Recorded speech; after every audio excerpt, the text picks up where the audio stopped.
Salam sejahtera teman-teman sekalian. Saya Dere sering ditanyakan, Mas bagaimana caranya mengatasi permasalahan yang namanya fatty liver disease. Jadi teman-teman sekalian, kalau kita lihat kenapa lemak itu banyak ada di liver kita, itu sebenarnya lebih kepada karena ulah perilaku kita, apa yang kita masukkan ke dalam mulut kita. Jadi kalau ada istilah yang mengatakan mulut kita adalah sumber kesehatan, namun juga sumber kesakitan. Nah, fatty liver disease itu terjadi bisa karena yang sifatnya alcoholic fatty liver disease, bisa yang sifatnya non-alcoholic fatty liver disease. Jadi kalau alkohol kita sudah tahu gara-gara konsumsi alkohol yang berlebihan, makanya kenapa otomatis terjadi penyimpanan di liver.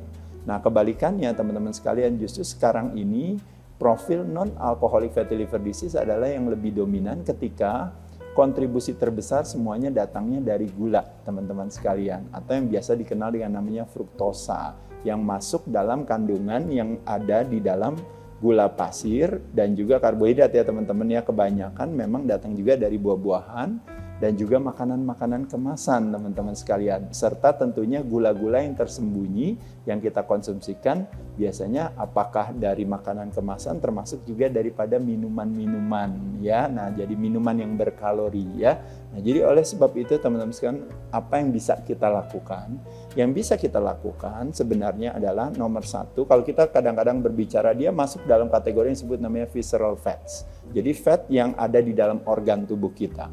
Nah, kalau wanita, banyak profil terjadinya penumpukan lemak, hampir sebagian besar terjadinya di subcutaneous fat atau yang dikenal di bawah kulit yang lebih banyak, lebih dominan.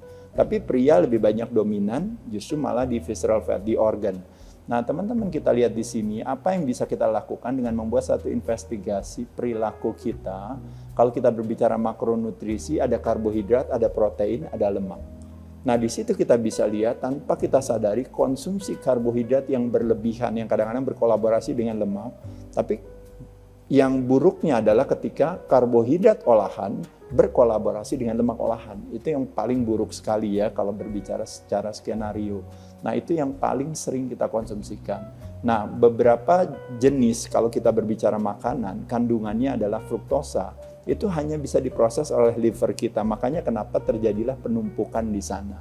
Nah, teman-teman sekalian, berbagai solusi dengan melakukan aktivitas latihan beban, mengontrol karbohidrat atau menguranginya, fokus prioritas kepada protein, konsumsi lemak yang alami bukan lemak yang olahan, itu adalah salah satu strategi mengatasi yang namanya fatty liver disease. Tapi secara prioritas apa yang bisa kita lakukan, nomor satu adalah yang disebut dengan yang namanya kontrol karbohidrat. Nah, kontrol karbohidrat bisa datang, teman-teman sekalian, bisa datang yang sifatnya kompleks, bisa datang yang sifatnya simple, sederhana. Yang simple sederhana itu karena mudah langsung dicerna, itu yang kadang-kadang sering terjadi, yang menyebabkan terjadinya penumpukan di liver kita. Nah, biasanya memang kalau kaum milenial sering mengkonsumsikannya dengan alkohol yang berlebihan.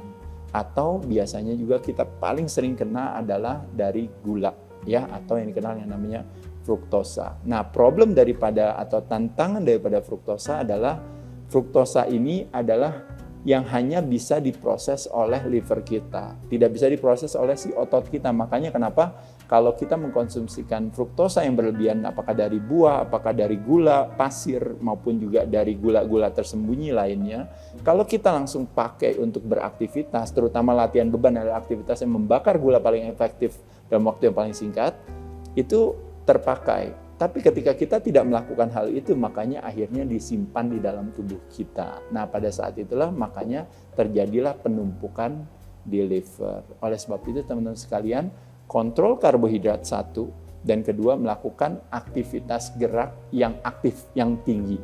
Salah satunya adalah melakukan latihan pengencangan otot rangka sebagai salah satu aktivitas yang membakar gula paling efektif dalam waktu yang paling singkat. Itu adalah solusi yang teman-teman bisa lakukan. Selamat mencoba. Dengan organic water, kita terus berkontribusi menyehatkan masyarakat di Indonesia.